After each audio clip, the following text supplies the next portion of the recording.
মানব সমাজের উন্নতি এবং সামাজিক, সাংস্কৃতিক, আর্থিক, চারিত্রিক সকল ক্ষেত্রে গৌরবময় উত্তরণের পথ হল আদর্শ। আদর্শহীন কোন জনগোষ্ঠী সাগরিত হতে পারে না।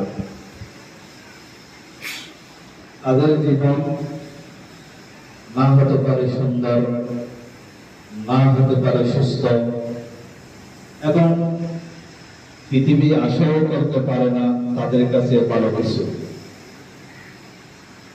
আজ থেকে প্রায় ১০০০ বছর পূর্বে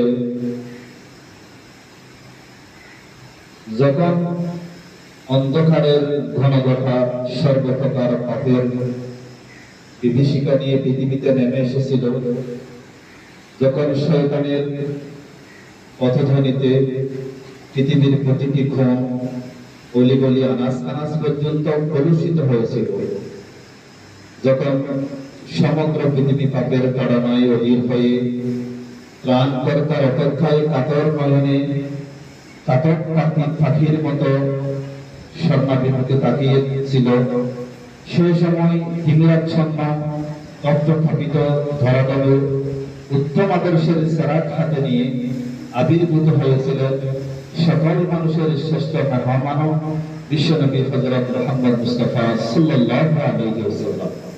আর মাঝে ঘটেছিল পৃথিবীর সকল অনুপম গুণাবলী ও আদর্শ। তিনি ছিলেন সকল যুগের সকল মানুষের জন্য উত্তম আদর্শ। তার জীবনের প্রতিটি কানায় কানায় খুঁজে পাওয়া যায় উত্তম অনুপম আদর্শ। এই বিষয়টি পবিত্র কোরআনে ইরশাদ করা হয়েছে, লাকাদ কানা লাকুম ফি রাসূলিল্লাহি উসওয়াতুন হাসানাহ লিমান কানা ইয়ারজুল্লাহ ওয়াল ইয়াউমাল আখির। অর্থাৎ আল্লাহ পাক রব্বুল ইজ্জত সূরা আহজাবে এই কথাটি বলেছেন, তোমাদের মধ্যে যারা আল্লাহ ও আখিরাতকে ভয় করে তাদের জন্য মানুষের মধ্যে রয়েছে, রাসূলুল্লাহ সাল্লাল্লাহু আলাইহি ওয়াসাল্লামের মধ্যে রয়েছে সুন্দরতম আদর্শ। আরেক আয়াতে জীবনযাত্রার সকল বিভাগে তার আদর্শকে গ্রহণ করতে আহ্বান করে আল্লাহ তাআলা ইরশাদ করেছেন, মা আতাকুমুর রাসূল ফাখুযুহু ওয়া মা নাহাকুম আনহু ফান্তাহু।